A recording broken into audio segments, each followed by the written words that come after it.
தமிழகத்தோட நிதித்துறை அமைச்சர் தங்கம் தென்னரசு அவர்கள் நேத்திக்கு பட்ஜெட் தாக்கல் பண்ணாரு. அந்த பட்ஜெட்ல சில சிறப்பு சலுகைகள் அறிவிச்சிருக்காரு. அது என்னென்னன்றத ஒண்ணு ஒண்ணா பார்க்கலாம். முதல் அறிவிப்பு மாணவிகளுக்கானது. ஏற்கனவே புதுமை பெண்ற திட்டம் மூலயமா கவர்மெண்ட் ஸ்கூல்ல படிக்கக்கூடிய பெண் குழந்தைகளுக்கு மாதா மாதம் அவங்களோட அக்கவுண்ட்ல ரூபாய் 1000 செலுத்தப்பட்டு வந்துச்சு. இந்த புதுமை பெண் திட்டத்தை எய்டட் ஸ்கூல்ஸ்க்கும் எக்ஸ்டெண்ட் பண்ணியிருக்காங்க. அரசு உதவி பெறக்கூடிய பள்ளிகளுக்கும் சிறுபான்மையினர் பள்ளிகளுக்கும் சேர்த்தே இந்த திட்டத்தை எக்ஸ்டெண்ட் பண்ணியிருக்காங்க. இனிமேல் கவர்மெண்ட் ஸ்கூலில் படிக்கக்கூடிய மாணவிகள், எய்டட் ஸ்கூலில் படிக்கக்கூடிய மாணவிகள், அது மட்டும் இல்லாமல் சிறுபான்மையினர் பள்ளிக்கூடத்தில் படிக்கக்கூடிய மாணவிகளும் இந்த புதுமை பெண் திட்டம் மூலமாக மாதம் 1000 ரூபாய் பெறுவாங்க. அடுத்ததா மாணவர்களுக்கு தமிழ் புதல்வன்ற திட்டம் மூலமா மாதம் 1000 ரூபாய் வழங்கப்படும். இந்த தமிழ் புதல்வன் திட்டத்துக்கு மாணவர்களை தேர்ந்தெடுப்பாங்க.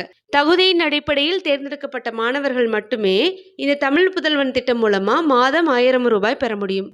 அடுத்ததாக காலை சிற்றுண்டி. அரசு பள்ளிகளில் எல்லா மாணவ மாணவிகளுக்கும் காலையில் சிற்றுண்டி வழங்கப்பட்டு வந்துச்சு.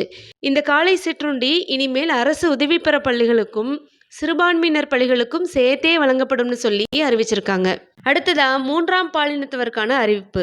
3ஆம் பாலினத்தவர்களுக்கான உயர்கல்வி செலவை அரசே முழுமையா ஏற்கும்னு சொல்லி அறிவிச்சிருக்காங்க. மாணவர்களுக்கான ஹையர் ஸ்டடீஸ்க்கான கடன் 2500 கோடியா உயர்த்தப்பட்டிருக்கதாகவும் சொல்லியிருக்காங்க. 20,000 இளைஞர்களுக்கு அரசு பணி காத்திருக்கும்னு சொல்லியிருக்காங்க. அது மட்டும் இல்லாமல் மதுரை, சென்னை, கோவை போன்ற இடங்களில் SSC RRBக்கான உறைவிட பயிற்சி மையங்கள் ஏற்படுத்த உள்ளதாகவும் சொல்லியிருக்காங்க. போக்குவரத்து துறையை பொறுத்த வரைக்கும் 3000 புதிய பேருந்துகளும் 500 கொள்முதல் பேருந்துகளும் இந்த வருஷம் வாங்கப்படும்னு சொல்லியிருக்காங்க. மேலும் கிளாம்பாக்கத்துக்கும் மீனம்பாக்கத்துக்கும் இடையே மெட்ரோ ரயில் சேவையும், அதே மாதிரி பரந்தூரில் புதிய விமான நிலையம் ஏற்பட உள்ளது. பரந்தூருக்கும் கிளாம்பாக்கத்துக்கும் இடையே மெட்ரோ ரயில் சேவை தொடங்கும்னு சொல்லியிருக்காங்க. அடுத்து அப்படியே IT செக்டர் பக்கம் வந்தோம்னா மதுரை, கோவை, சேலம் இந்த 3 மாவட்டங்களில் 1000 இடங்களுக்கு மேலாக ஃப்ரீ வைஃபை வசதி ஏற்படுத்தப்படும்னு சொல்லியிருக்காங்க.